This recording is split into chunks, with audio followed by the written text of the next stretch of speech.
Di tengah sepertiga malam, kakek Husain sedang melakukan wirid seperti biasanya. Malam itu, dia merasakan ada sesuatu yang akan datang. Kakek Husain sudah tidak asing lagi dengan auranya. Sesosok jin yang bernama Akbar. Assalamualaikum warahmatullahi wabarakatuh. Waalaikumsalam warahmatullahi wabarakatuh. Lama tidak jumpa, Husain. Alhamdulillah, aku sudah semakin tua. Beda saat dulu kita sering bersama dan bertarung bersama. Kamu memang cepat tua. Aku manusia, Bar. Kamu jin. Kita ini berbeda. Ya. Aku faham. Kita sudah lama tidak bercanda seperti ini. Kamu tiba-tiba datang mendadak. Ada hal penting apa? Ada hal yang penting menyangkut keluarga dan keturunanmu, Sen. Ada masalah apa tentang keturunanku? Junjunganku telah memberiku petunjuk tentang sesuatu yang akan datang. Beliau memberitahu bahwa kelak salah satu keturunanmu akan menjadi wadah atau keturunan langsung dari junjunganku. Aku sudah merasa dan curiga dalam hal ini, Bar. Cucumu nanti istimewa, Sen. Jadi lindungilah dia. Akan ada banyak bangsa jin dan setan yang akan mengincarnya kelak. Apa mungkin cucuku itu keturunan dari Abdul?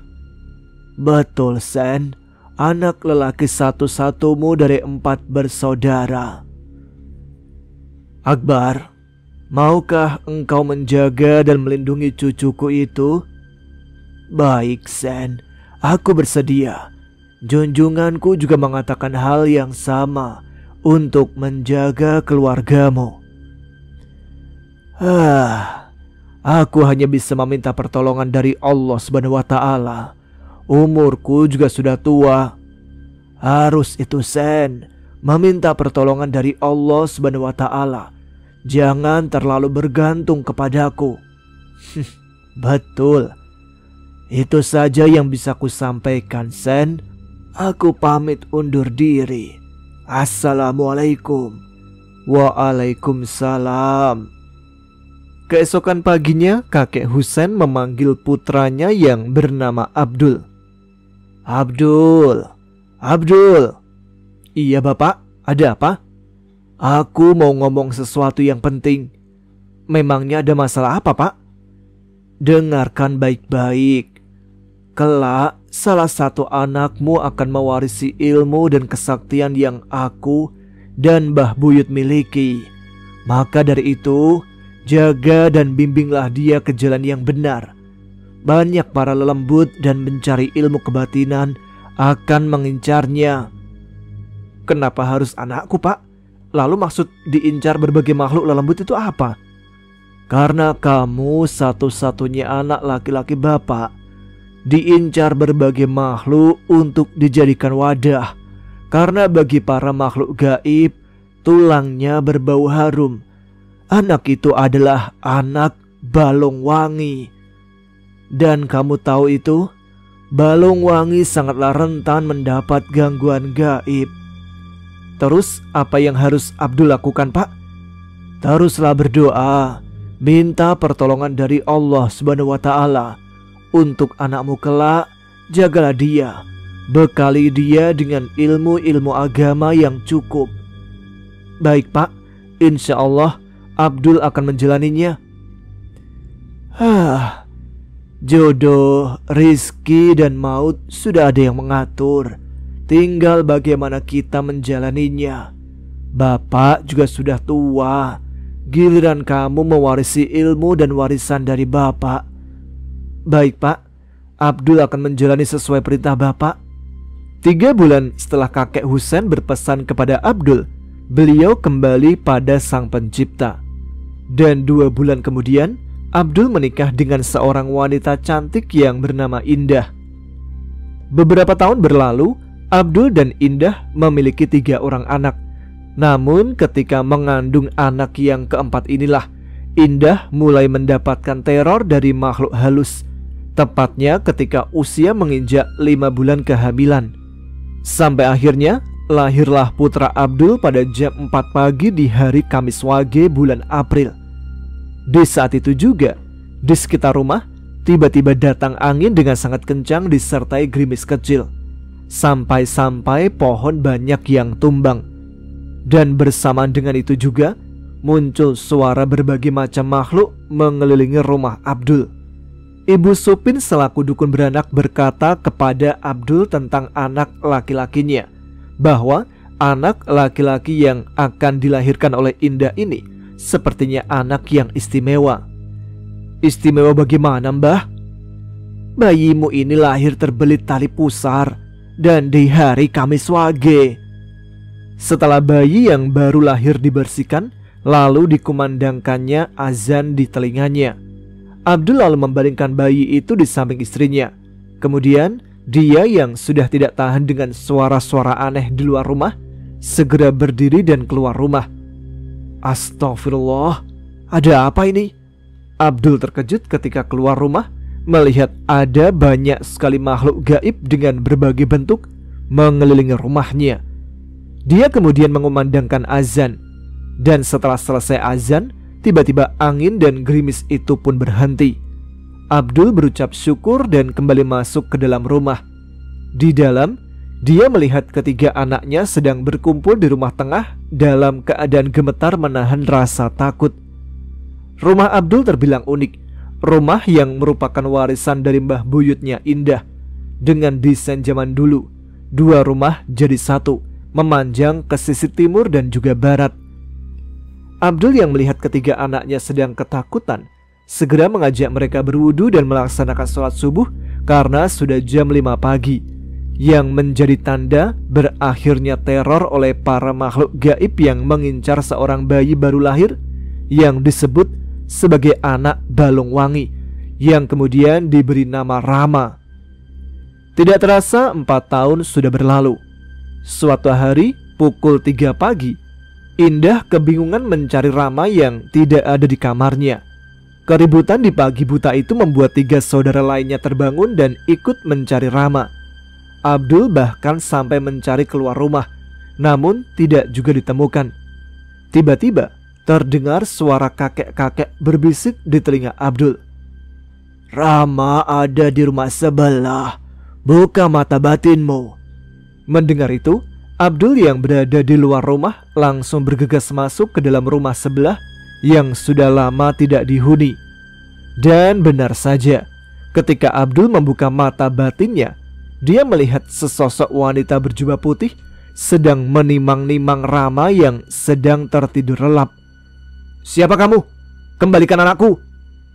Aku hanya ingin menggendongnya sebentar saja. Aku suka anak ini. Baunya sungguh harum. Jangan seenaknya mengambil anak orang. Cepat kembalikan, kata Abdul menggertaknya. Namun sosok wanita itu hanya tertawa. Abdul kemudian membacakannya sebuah ayat dalam Al-Quran. Dan setelah itu terdengar suara ledakan. Rama yang tadi berada dalam gendongan kuntilanak itu pun langsung terpental dan jatuh sampai di samping pintu depan. Melihat itu, Abdul berteriak dan segera menggendong Rama menuju ke rumahnya. Di sana sudah menunggu Indah dan ketiga anaknya. Rama, kenapa, Pak? Tiba-tiba kok ada suara ledakan? Tidak apa-apa. Tolong bantu Bapak bantal dan selimut ditata. Setelah membaringkan Rama di atas tikar, Abdul lalu membacakan sebuah amalan ayat dan mengusapkan tangannya ke wajah Rama. Tidak lama kemudian Rama pun terbangun. Pukul 6 pagi, mereka sekeluarga sarapan nasi liwet yang dibuat oleh Indah. Tapi pagi itu mereka hanya makan bagian keraknya saja, karena bagian atas untuk makan nanti siang. Memang saat itu kondisi ekonomi Abdul sedang kurang baik, jadi harus pintar-pintar mencari cara supaya tetap bisa makan setiap hari. Bahkan kalaupun tidak ada nasi untuk dimakan, mereka menggantinya dengan nasi yang terbuat dari jagung. Pukul 8 pagi, seperti hari biasanya, Rama bermain di samping rumah yang sudah lama tidak dihuni. Rumah tersebut terdapat 3 kamar tidur, yang konon setiap ruangannya terdapat penghuninya. Pagi itu Rama bermain ke kamar nomor 3. Ketika masuk ke kamar tersebut, Rama melihat sosok pocong melayang keluar dari dalam kamar. Pocong itu melayang melewati Rama.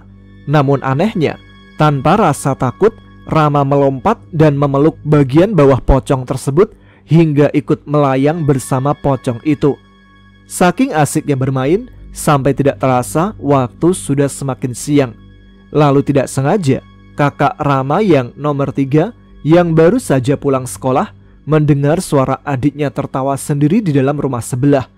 Segera kakak ketiga Rama yang bernama Rois itu mencari adiknya ke dalam rumah sebelah hingga masuk ke kamar nomor 3 itu. Namun baru saja akan masuk, Rois melihat tingkah adiknya yang bermain bersama pocong. Sontak Rois langsung berlari pulang sambil menangis sesenggukan dan mengadukan hal tersebut pada ibunya. Ibu, itu Bu, Rama Bu. Ada apa dengan Rama? Rois pun menceritakan apa yang dilihatnya tentang adiknya di rumah sebelah. Awalnya Indah tidak begitu saja percaya. Namun Rois terus memaksa ibunya itu untuk ikut melihat sendiri ke rumah sebelah, di mana adiknya sedang bermain bersama pocong. Karena terus-terusan dipaksa oleh Rois, akhirnya Indah pun menurutinya dan segera melangkahkan kaki menuju rumah sebelah. Dan betapa kagetnya Indah ketika dengan mata kepala sendiri dia melihat sosok pocong sedang berdiri mematung di pojok kamar nomor 3. Sedangkan Rama terlihat tertawa-tawa di depan pintu kamar. Astagfirullah. Indah beristighfar dan segera menggendong Rama keluar dari rumah sebelah. Dan pada siang harinya, ketika semua keluarga sedang berkumpul di depan TV, Rois tiba-tiba nyeletuk. Ya, tadi Rama bermain dengan hantu. Sontak Indah pun kaget. Kemudian Indah mengajak Abdul ke kamar untuk membicarakan masalah tersebut. Sesampainya di kamar, Indah menceritakan apa yang tadi dilihatnya di rumah sebelah. Dan Abdul mencoba menenangkan istrinya. Sudah, gak apa-apa. Orang Rama aja gak kenapa-napa kan? Gak apa-apa gimana? Ibu itu khawatir Pak. Kita harus bagaimana ini? Aku takut Rama kenapa-napa. Masa depan Rama juga masih panjang. Ya sudah, aku pikirkan dulu ya. Sebaiknya kita harus bagaimana? Ibu tenang dulu. Sementara saat ini awasi Rama supaya tidak main ke rumah sebelah. 1 bulan kemudian, Abdul membawa Rama ke seorang kiai untuk menutup mata batinnya, yang biasa dipanggil Kiai Mahfud, yang dianggap cukup mengerti dalam hal gaib. Sesampainya di rumah Kiai Mahfud, Abdul langsung mengutarakan tujuannya datang ke sana. Kiai Mahfud yang memang sudah lama mengenal Abdul langsung faham. Oh, ini anak yang dulu pernah kamu ceritakan. Jadi bagaimana Yai? Saya sangat khawatir. Ya sudah, aku akan mencoba menutup mata batin dan mengurangi auranya. Sebenarnya ini sangat sulit Dul, karena ini bawaan. Tapi aku akan mencoba sebisaku. Mudah-mudahan Allah meridhoi. Kemudian Kiai Mahfud memejamkan matanya sambil membaca-baca doa. Seketika itu juga Rama yang sedang duduk di samping ayahnya merasakan ada hawa hangat mengalir di sekujur tubuhnya. Dan sesekali tubuh Kiai Mahfud terlihat bergetar. Lalu tidak lama kemudian Rama tidak sadarkan diri. Alhamdulillah, ucap Kiai Mahfud setelah membuka kembali matanya. Jadi bagaimana Pak Kiai? Alhamdulillah, aku sudah menutup sebagian aura dan mata batinnya. Sekalian aku menghilangkan ingatan tentang makhluk halus yang pernah ia lihat. Insya Allah tidak apa-apa. Memang sulit menghadapi hal seperti ini. Anakmu ini istimewa Dul. Dia ini balung wangi. Banyak makhluk gaib yang suka. Lalu setelah ini apa yang harus saya lakukan Kiai? Pagari rumah kamu. Lalu kamu bersihkan rumah di sebelah. Tinggali saja Toh itu juga bagian warisan dari buyutmu kan? Baik Pak Kiai. Sambil menunggu Rama siuman ditemani cangkir kopi, Pak Kiai Mahfud kembali berbicara. Dul, untuk masalah balung wangi pada anakmu ini, memang sewaktu-waktu mata batinnya akan terbuka kembali. Dan kamu juga harus menanamkan kepadanya sifat-sifat baik. Jangan sampai anakmu ini mudah mengucapkan sumpah serapah. Karena kulihat dia ini punya idulandep, yang artinya setiap yang dikatakannya dengan izin Allah bakal terjadi. Baik Pak Kiai. Setelah 1 jam menunggu, akhirnya Rama pun terbangun juga. Kemudian Abdul berpamitan pada Kiai Ahmad setelah sebelumnya mengucapkan terima kasih. Sesampainya di rumah, Abdul menceritakan semua yang dipesankan oleh Kiai Mahfud kepadanya, termasuk tentang Rama dan tentang rumah sebelah yang sebaiknya ditempati. Indah pun menyetujuinya. Rumah sebelah akhirnya dibersihkan dan ditempati oleh kakak dari Rama. 1 tahun berlalu, Abdul kembali dikaruniai seorang anak lagi. Dan bersamaan dengan itu, ternyata mata batin Rama kembali terbuka sedikit dan akan semakin terbuka di waktu-waktu tertentu, khususnya pada bulan Suro. Sampai tidak terasa, Rama telah duduk di kelas 1 SMP. Dia pun mulai belajar ilmu silat di salah satu perguruan di Nganjuk bersama satu temannya yang biasa dipanggil Jojo. Suatu hari, tiba saatnya untuk penempaan ilmu bela diri dan pengambilan sabuk. Jo, kamu ikut tidak? Tanya Rama pada Jojo. Ikutlah, kita kan udah latihan 1 tahun. Ini saatnya kita tunjukkan. Kita pertahankan sampai akhir ya. Aku juga pengen tarung sama kamu, kata Rama sambil terkekeh geli. Siaplah, kita kan dari dulu latihan sampai sekarang belum pernah bertarung. Maka dari itu kita pertahankan dan jangan sampai kalah sama yang lain. Malam pun tiba. Para murid yang berjumlah 50 anak dikumpulkan di perguruan untuk penentuan. Namun Jojo tidak kunjung datang. Mana sih Jojo? Katanya mau duel sama aku, kok belum juga datang? Apa sudah kumpul semuanya? Tanya pelatih pada murid-murid. Belum Pak, Jojo belum datang. Sudah, kita tunggu sampai 20 menit lagi. Kurang lebih 15 menit kemudian Jojo akhirnya datang. Assalamualaikum warahmatullahi wabarakatuh. Maaf, saya terlambat. Waalaikumsalam. Mereka semua menjawabnya. Dari mana saja kamu Jo? Temanmu yang lain sudah menunggumu dari tadi. Maaf Pak, tadi saya ketiduran. Ya sudah, lain kali jangan diulangi ya. Sana, kumpul sama teman-temanmu di sana. Baik Pak, jawab Jojo sambil berlari kecil menuju Rama. Karena waktu sudah malam, mari kita lakukan pemanasan. Jo, dari mana aja sih kamu? Bisik Rama pada Jojo. Sebenarnya dari rumah Mbah Kakung. Ngapain? Udah tahu kan malam ini penentuan. Minta doa restu Dodol biar mujarab. Kayak mau nikah aja minta doa restu segala. Hus, dilihatin pelatih tuh. Apa nggak takut kamu? Sudah belum ngobrolnya? Rama, sini, maju ke depan. Baik Pak. Daripada kamu ngobrol gak jelas, pimpin teman-temanmu untuk pemanasan. Baik Pak, siap. Rama pun memimpin teman-temannya untuk pemanasan sebelum penentuan. Lalu saat pukul 11:30 malam, pelatih menghentikannya. Sudah cukup. Rama, kamu sekarang bisa kembali ke tempat. Siap. Selanjutnya kita akan lanjut latihan kebatinan dan doa pemagaran. Dari sini ada yang merasa kurang enak badan?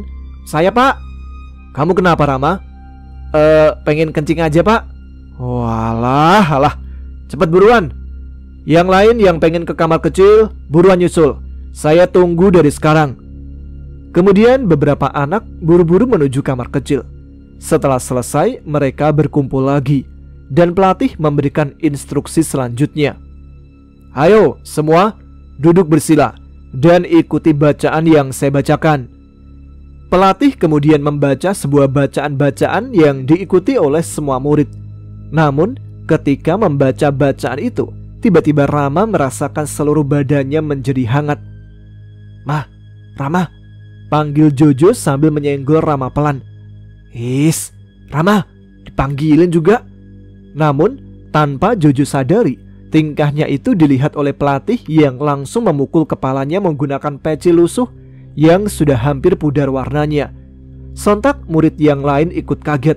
"Aduh Pak, aku bilang konsentrasi, ini kamu malah ganggu yang lain." Melihat itu, murid yang lain pun ikut tertawa terbahak-bahak. Sudah, ayo lanjut, dan jangan lupa konsentrasi." "Siapa?" "Ih, kamu mah, gara-gara kamu itu." "Lah kok aku? Emang aku salah apa?" "Ih, aku tadi panggil-panggil kamu tahu. Apa nggak dengar?" "Nggak tahu. Emang kamu ngomong apa?" "Aduh, tadi aku merasakan aura yang sangat dan sangat besar. Kayak gimana ya? Pokoknya merinding semua dah." "Masa sih? Aku kok nggak merasa apa-apa ya?" "Kamu sih kebanyakan nonton layar biru. Kalau ginian mana terasa." "Apaan layar biru? Pikiran ngeres mulu kamu. No, lihat di atas pohon mangga, Miyabi versi gaib," kata Rama sambil menunjuk ke atas pohon mangga. Buset, kau udah nongol aja tuh Kunti. Tapi ngomong-ngomong, dalemannya Kunti kayak gimana ya?" tanya Jojo sambil tertawa kecil. "Aduh, ini bocah, sekali-kali otakmu harus dicuci tuh. Kan penasaran Ram. Udahlah, jangan gila Jo. Ingat, konsentrasi. Kita lagi konsen. Itu juga gak penting. Emang kamu pernah lihat?" Udah. Lama-lama tuh Kunti kabur gara-gara takut kamu cabuli." "Sialan, aku masih waras Ram. Kayak gak ada wanita lain aja." "Jojo, Rama, konsentrasi," saut pelatih. "Tuh, pelatih udah mulai panas." Iya. Waktu sudah menunjukkan pukul 12 malam. Pelatih memerintahkan kepada semua muridnya untuk membuka mata. "Atur dulu nafas kalian semua. Dengarkan baik-baik. Ujian selanjutnya pengambilan sabuk. Ujian ini lumayan berat, di mana kalian harus berjalan sendirian menuju kuburan tua di desa sebelah. Di sana, tim saya sudah menempatkan sabuk di beberapa tempat. Total ada 30 sabuk. Jadi kalian harus ekstra hati-hati dan perlu waspada. Di sana bukan tempatnya main-main. Ingat, di sana akan ada penghuni tak kasat mata. Jadi kalian harus jaga etika. Semua mengerti?" "Mengerti Pak," jawab para murid dengan semangat. Berjalanlah para murid satu persatu menuju kuburan tua hingga tiba giliran Rama sampai di makam tua tersebut. Namun di sana dia tidak mendapati teman-temannya. "Loh, kok sepi? Mana yang lain?" Rama menoleh ke kanan dan ke kiri. Lalu tiba-tiba dia merasakan tubuhnya kembali menghangat. Dia lalu berjalan menuju sebuah kuburan yang dikelilingi oleh pagar besi. Dan tiba-tiba ada seseorang yang menepuk pundaknya.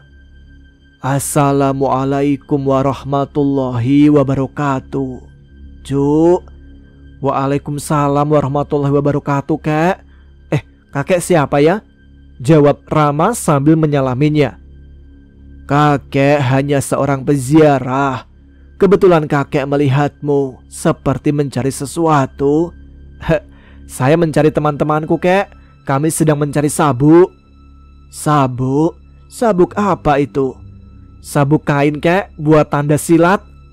"Oh, itu yang ada di sana," sambil menunjuk ke suatu arah.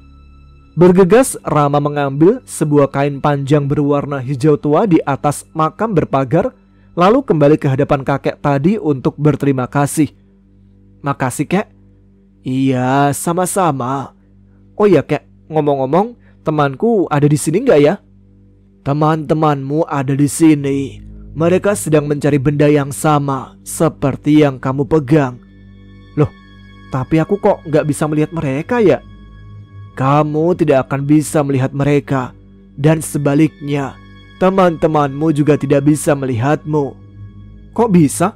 Emang apa yang terjadi?" "Salah satu gurumu telah menggunakan pelindung, di mana kamu dan teman-temanmu diuji." "Oh iya, pantas saja tadi mulai masuk pemakaman terasa sepi." "Gurumu juga ada di sini. Dia sedang bersembunyi.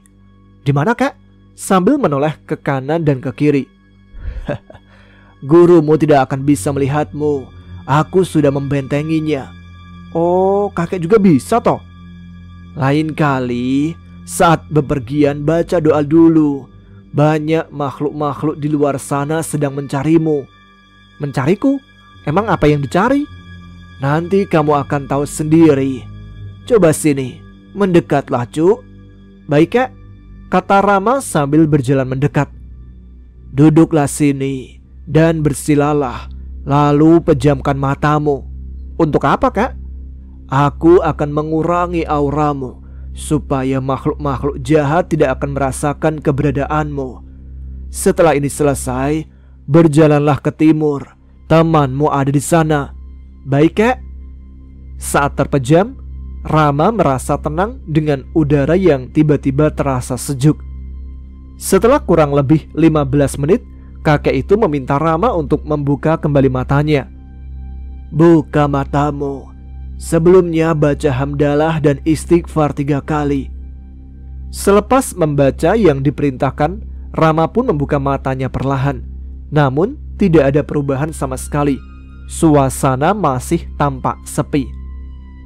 Namaku Maulana Akbar. Panggil saja kakek Akbar. Aku pamit dulu ya, Cuk. Assalamualaikum. Waalaikumsalam warahmatullahi wabarakatuh, jawab Rama sambil memandanginya dari belakang. Dan dalam sekedip mata, kakek itu hilang dari pandangan. Sontak Rama pun kaget dibuatnya. Namun tidak lama setelah ia bisa menormalkan keadaan, dia mengikuti pesan kakek Akbar untuk berjalan ke arah timur. Tidak lama, dia mendengar ada suara orang berbisik-bisik. Rama pun mengendap-endap menuju sumber suara. Dia melihat ada 2 orang sedang berjongkok di balik pohon pisang sambil sesekali menggoyang-goyangkan pohonnya. Yalah, lagi ngerjain toh. Rama pun kembali ke jalan yang semestinya, berpura-pura tidak mengetahui keberadaan 2 orang tersebut. Dan ketika sampai di depan pohon pisang yang terdapat 2 orang tadi, Rama melihat pohon pisang itu bergerak-gerak sendiri. Tapi tiba-tiba dia dikagetkan dengan tepukan di bahunya dari belakang. Astagfirullah, Jojo kurang ajar, bikin orang jantungan aja. Ya maaf lah, lagian ngapain kamu diam-diam di sini? Udah dapat toh sabuknya? Udahlah, lah emang kamu udah dapat belum? Belum sih, kata Jojo sambil garuk-garuk kepala. Yalah, kalau kamu belum dapat, terus nanti penyeleksiannya gimana? Katanya nanti mau tanding sama aku. Iya nih, gimana ya? Aku udah cari keliling sana kesini belum nemu juga. Coba lihat punyamu kayak gimana? Siapa tahu nanti aku bisa menemukannya. Nih lihat, warna hijau. Oh, kayak gini ya. Nih, aku balikin, kata Jojo sambil menoleh ke kanan dan ke kiri. Tiba-tiba dia melihat sebuah pohon pisang terus bergerak-gerak, padahal pohon di sebelahnya tidak ada yang bergerak. Mah, itu apaan ya? Kok gerak-gerak sendiri? Udah, hiraukan aja. Fokus cari sabuk. Iya ya, bantuin cari ngapa? Ya udah, tak bantuin. Lalu, ketika Rama mendongakkan wajahnya ke atas pohon pisang, dia melihat kain hijau melingkar di bagian atas pohon pisang tersebut. Jojo, apaan? Sinilah. Ada apa lagi sih, Ma? No, lihat, di pohon pisang bergerak itu. Iya, emang kenapa? Aduh, bodoh kali kau ini. Coba kau teliti pohonnya dari bawah sampai ke atas. Jojo lalu mengamati dari kejauhan pohon pisang itu. Tuh ada sabuk. Nah, betul kan? Terus di bawahnya kamu gak lihat? Apaan sih, Ma? Kok ada orang? Orang bukan ya? Udah belum? Kalau udah cepetan ambil. Iya, udah, kata Jojo sambil berjalan menuju pohon pisang. Sedangkan Rama hanya duduk di atas kuburan sambil melihat Jojo mendekat ke arah pohon pisang. Namun setelah semakin dekat, terdengar suara serak dari arah pohon pisang. Wowo, ngapain kamu di situ? Berduaan pula? Pacaran? Nah, ditanyain malah geram mulu. Tiba-tiba salah satu makhluk itu keluar dari pohon dan mengejar Jojo. Loh, Rama! Teriak Jojo sambil berlari ke arah Rama. Sedangkan makhluk itu berbelok ke arah barat. Melihat Jojo yang berlari terbirit-birit membuat Rama tertawa terbahak-bahak. Kenapa Jo? Sambil tertawa. Sialan, malah dia yang ngejar aku. Lagian kenapa kamu tanyain? Kan tinggal ambil aja. Iya, siapa tahu dia penjaga sabuk, kayak cerita-cerita orang. Emang ada ya seperti itu? Kan hanya sebuah sabuk. Ya nggak tahu, cuma kata-kata orang kan begitu. Aduh, kau ini Jo, percaya hal begituan. Lah terus tadi apaan? Udahlah, nanti kamu akan tahu sendiri. Kamu tunggu di sini aja, kata Rama pada Jojo sambil berdiri lalu menuju pohon pisang. Sesampainya di depan pohon pisang, kembali terdengar suara geraman. Kalau nakut-nakutin lebih sereman dikit ngapa? Aku mau ambil sabuk ini dulu, kata Rama lalu mengambil sabuk hijau di atas pohon pisang dan kembali berjalan ke arah Jojo. Gimana mah? Dapat gak? Ya dapat lah. Nih. Wih, mantap. Makasih bosku. Kemudian pohon itu bergerak-gerak lagi, diikuti suara-suara menggeram. Bentar Jo. Rama lalu mengambil sebuah batu dan berlagak komat kamit. Mau kamu apain tuh batu? Udah lihat aja. Pijo pajapi telek asuk kepidak babi sing ngelek jenenge Jojo. Jojo kelek kecut rata watus. Lalu dilemparnya batu itu ke arah pohon pisang dan mengenai kepala makhluk itu. Sontak terdengar suara orang kesakitan. Lari! Tunggu mah, malah aku ditinggal. Sesampainya di pintu gerbang kuburan, Rama berhenti. Tega kamu mah, lari gak pakai kode, main lari aja. Kamunya aja yang lemot. Tadi itu beneran setan gak sih? Apa jangan-jangan orang? Gak tahu. Di tengah istirahat, tiba-tiba salah satu pelatih menghampiri. Kalian ngapain? Sudah dapat sabuk belum? Sudah pak. Kalau sudah, kumpul di depan sana sambil menunggu teman-teman selesai. Siapa? Lalu berkumpullah mereka berdua bersama murid lain yang sudah mendapatkan sabuk di depan kuburan tua tersebut. Pukul 2 pagi, pelatih mengarahkan semua untuk segera kembali ke titik pertama saat latihan. Sesampainya di lokasi tersebut, pelatih kembali memberikan arahan. Tolong semuanya kumpul di depanku. Yang pertama kalinya, saya bangga pada kalian semua. Semua berani tanpa ada rasa takut. Walaupun di antara kalian ada yang tidak mendapatkan sabuk. Yang belum mendapatkan sabuk, tenang saja. Setelah acara ini, kalian semua akan mendapatkannya. Dan kalian yang mendapatkan sabuk, tolong dipakai di pinggang dan berbaris di sebelah kanan. Bagi yang tidak mendapatkan, baris di sebelah kiri. Tolong, bapak-bapak pelatih lainnya, dibantu pasangkan sabuk yang benar. Gimana? Apa sudah selesai? Sudah pak, jawab mereka semua. Ini ada hal kecil dari kami ya. Dengarkan baik-baik. Sewaktu kalian di kuburan, siapa yang melempar batu? Ayo, tolong jawab saya. Siapa di antara kalian yang melempar batu? Saya mulai hitungan. Kalau tidak ada yang berani mengakuinya, saya tidak akan melanjutkan acara selanjutnya. 1, 2, saya pak, kata Rama sambil melambaikan tangan. Ternyata kamu Rama. Sini, cepat maju. Iya pak.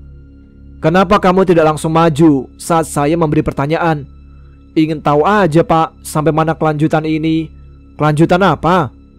Pertanyaannya pak, kalau saya langsung maju dan memotong pertanyaan dari bapak, ya kurang sopan kan? Ah, ngeles kamu. Ya sudah, maksud kamu melempar batu itu tujuannya apa? Kan kata bapakku, kalau ketemu setan, lawan aja pak, lempar sesuatu, gitu pak. Kamu tahu tidak? Hal konyol yang kamu perbuat sangat beresiko. Maksudnya gimana pak? Batu yang kau lempar kena kepalaku. Dasar bocah.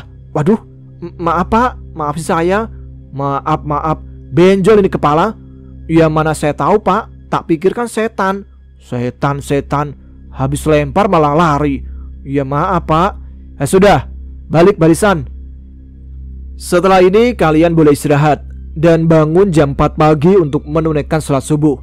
Setelah sholat subuh, kita kumpul di titik utama lagi.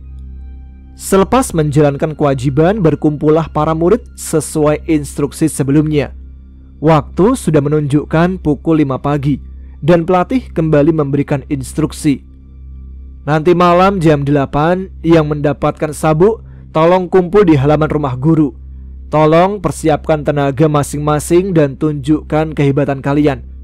Bagi yang belum mendapatkan sabuk, nanti malam boleh ikut menyaksikan untuk bekal kalian saat ujian yang akan datang. Mengerti semuanya? Mengerti, Pak.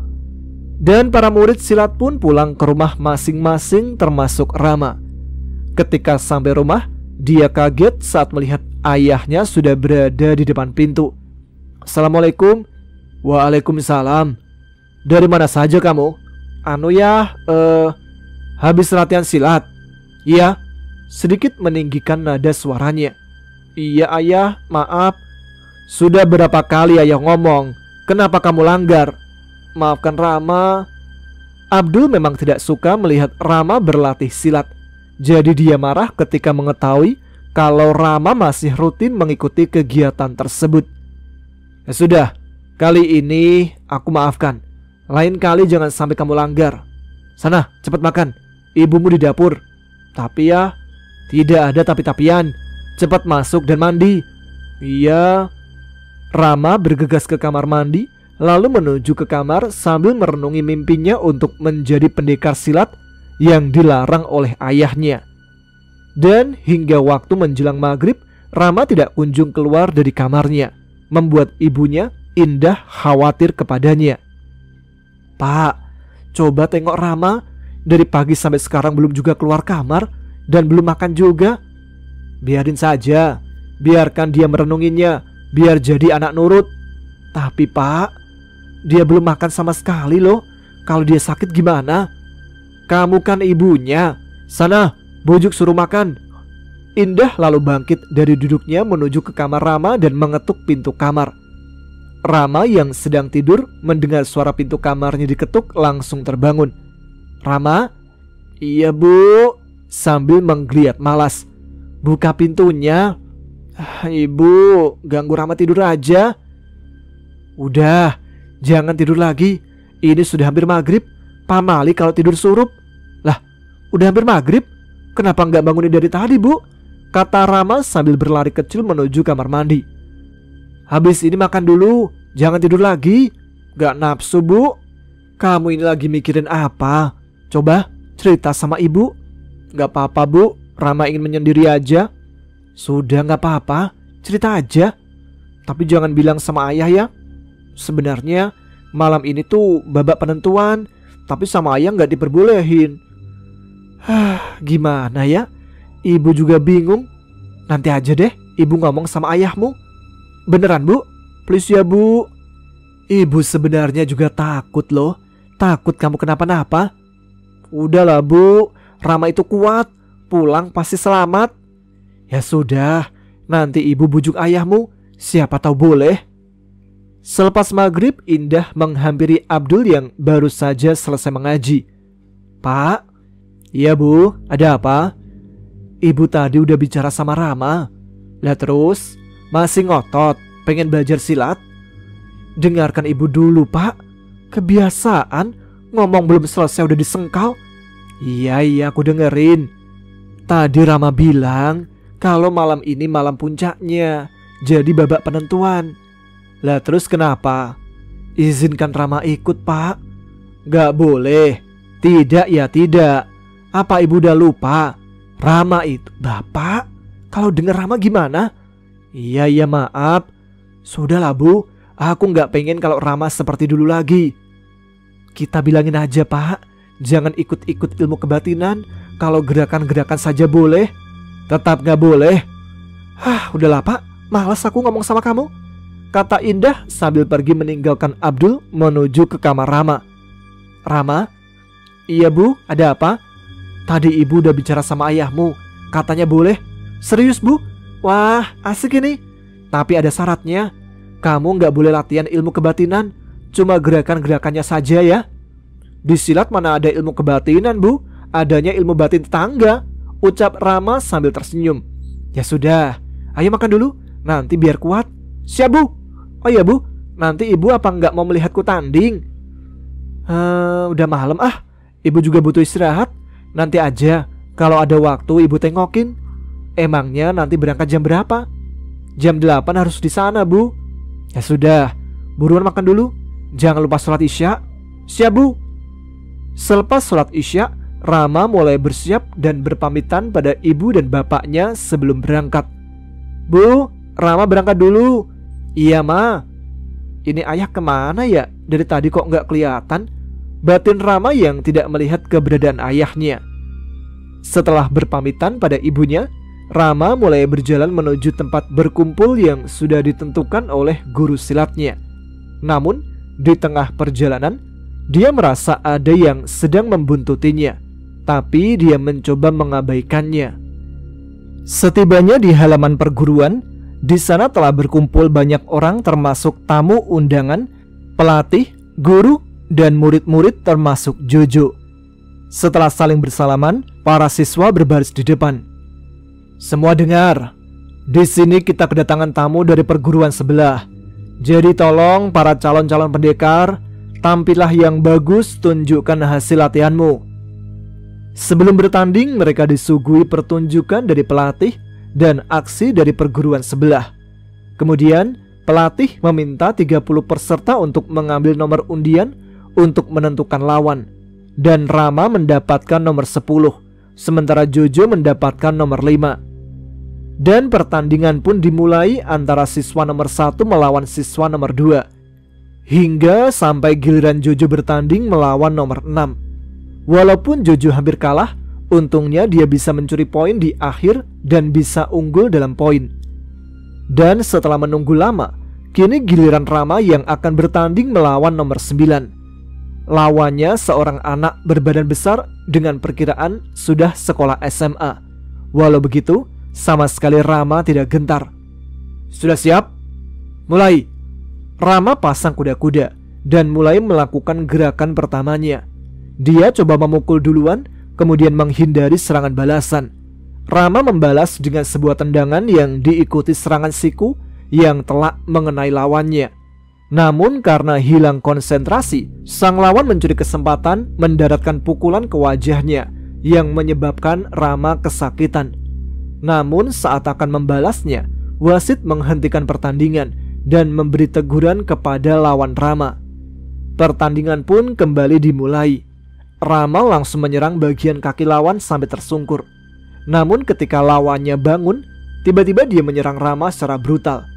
Rama merasakan sensasi badannya terasa panas dan kesadarannya hampir hilang. Ketika Rama kembali mendapatkan kesadarannya lagi, tangannya sudah memegang leher lawannya dan mengangkat tinggi. Lalu dia melakukan gerakan aneh yang membuat lawannya terpental jauh. Gerakan-gerakan Rama begitu lincah, membuat semua yang menyaksikan menjadi panik. Kemudian wasit menghentikan pertandingan dan bergegas menenangkan Rama. Namun semua sia-sia. Rama menatap tajam ke arah wasit dan akan menyerangnya juga. Namun belum sempat menyerang, datanglah gurunya bebarengan dengan Abdul untuk menyadarkan lagi Rama. Rama, Rama, sadar Rama. Teriak Abdul mencoba menyadarkan Rama. Namun Rama hanya mendengarnya lirih. Hingga akhirnya dia pun tidak sadarkan diri. Dan untungnya lawan Rama yang tadi terpental hanya pingsan tanpa cedera yang serius. Dalam alam bawah sadarnya, Rama kembali bertemu dengan kakek Akbar yang sebelumnya ia temui di kuburan tua ketika pencarian sabuk. Kakek Akbar, bangunlah Cuk, istighfarlah. Kakek, sebenarnya ini di mana? Kita berada di alam bawah sadarmu. Alam bawah sadar? Sebenarnya kakek ini siapa? Kakek akan menceritakan sebuah kisah tentangku dan leluhurmu. Dulu, aku adalah teman dekat kakek buyutmu, di mana kakek buyutmu adalah orang sakti dan disegani masyarakat. Dulu kakekmu sering melakukan laku tirakat hingga mendapatkan ilmu kebatinan. Saat itulah aku mulai tertarik dengan kakekmu dan mengikutinya dimanapun dia berada.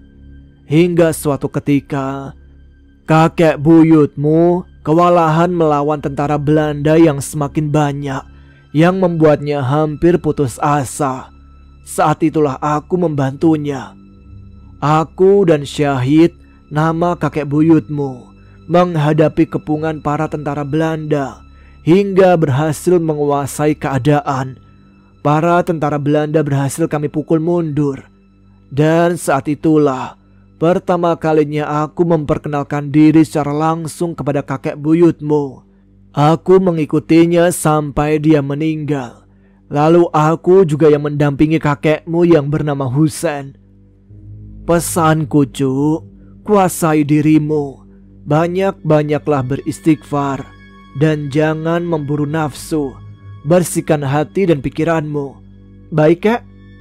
Sekarang pejamkan matamu. Hari sudah mulai subuh. Perintah kakek Akbar. Dan tanpa bicara sama sekali, Rama langsung memejamkan matanya. Saat dia kembali membuka matanya, Rama sudah berada di rumah dan hari sudah subuh. Pagi harinya, Rama dimarahi habis-habisan oleh Abdul. Sudah aku katakan kan, jangan ikut bela diri. Ini yang terakhir kalinya ya. Baik ya. Dan sejak saat itu, Rama berhenti belajar ilmu bela diri. Selain membahayakan dirinya sendiri, juga akan membahayakan lawan tandingnya.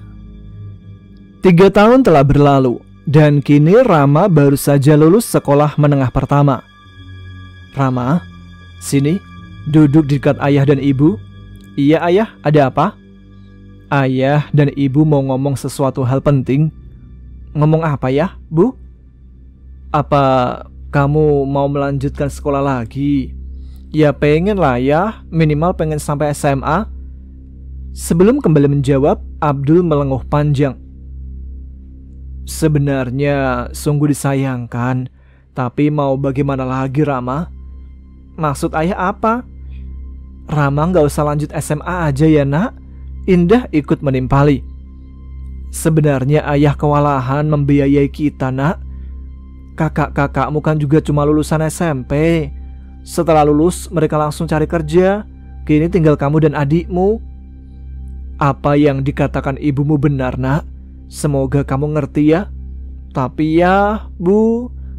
Namun akhirnya Rama harus bisa menerima untuk tidak melanjutkan sekolahnya karena masalah ekonomi. Dan dia disuruh untuk ikut menggembala kambing. Suatu ketika saat Rama sedang menggembala kambing, dia didatangi oleh teman dari ayahnya yang bernama Darso. Begini Ma, kamu mau ikut tidak kerja sama aku? Kerja apa Le? Bekerja di kandang ayamku yang baru. Tuh sebelah sana, kata Darso sambil menunjuk ke arah kandang yang dimaksud. Loh, itu kandangnya Pak Le toh? Tapi gimana ya?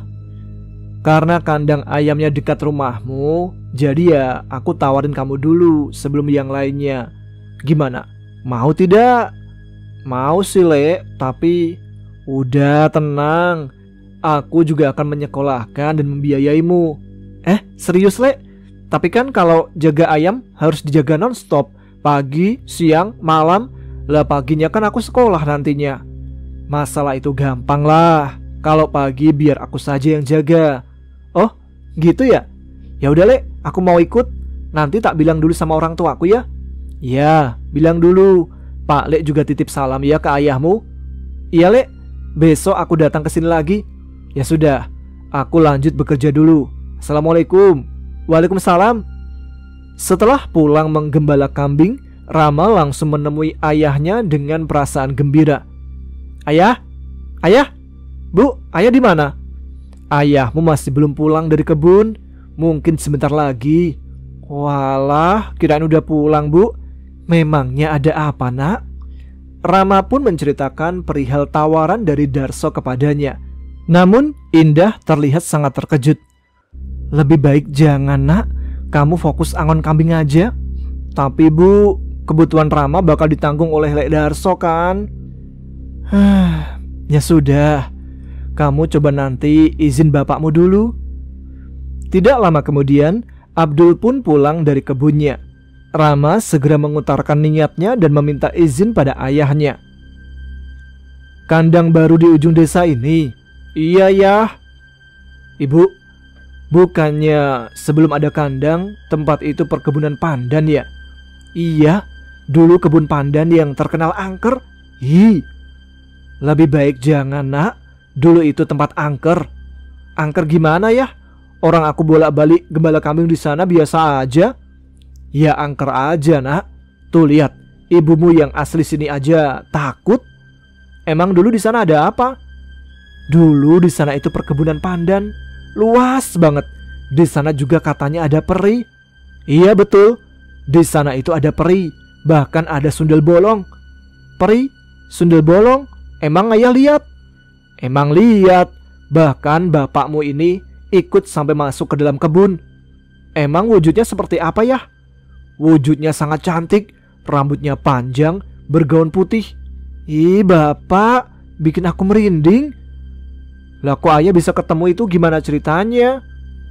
Ayah waktu itu mau mencari ikan di sungai. Pas deket di kebun, ayah melihat kayak ada orang yang melambai-lambai. Ternyata wanita berbaju putih, cantik banget. Ibu yang cantik ini sampai kalah cantiknya. Terus ayah hampiri dia. Malah menuju kebun pandan. Setelah tak ikuti sampai masuk ke dalam, ayah baru sadar kalau yang tak ikuti bukan manusia. Dan baru ingat juga cerita orang kalau di kebun pandan ada peri. Langsung aja ayah berjalan keluar kebun. Anehnya nggak ketemu-ketemu jalan keluarnya. Iya ayah, malah bahas cerita hantu. Dengarkan dulu cerita ayah. Ibu merinding dengarnya. Udah ke dapur aja. Indah pun berlalu menuju dapur. Terus ini gimana ya? Boleh tidak? Dengarkan dulu cerita ayah. Udah sampai mana tadi? Mencari jalan keluar? Oke lanjut. Waktu ayah mencari jalan keluar, ayah dihadang sosok wanita cantik. Kalau tidak salah ada 3 kayaknya. Semuanya cantik dan menggoda. Ayah lalu bertanya, "Kalian siapa? Kenapa menggangguku?" "Kamu tidak perlu tahu siapa kami sebenarnya. Kamu sudah masuk ke dalam perangkapku dan kamu harus di sini melayaniku selamanya." Kurang ajar kalian. Kalian belum tahu siapa aku ya? Memangnya aku peduli siapa kamu? Baiklah. Ayah pun menyerang makhluk itu dengan hentakan kaki 3 kali yang membuat makhluk itu minta ampun. Sebenarnya siapa kamu? Aku cucunya Nabi Adam. Kalian tidak akan bisa menyentuh atau memusnahkanku. Hanya Allah yang Maha Kuasa. Pergi dari sini, aku mau pulang. Lalu, ketiga sosok itu berjalan melayang sambil memperlihatkan punggungnya yang berlubang dengan belatung-belatung yang berbau anyir. Dan akhirnya, ayah bisa keluar dari dalam kebun. Oh gitu ya.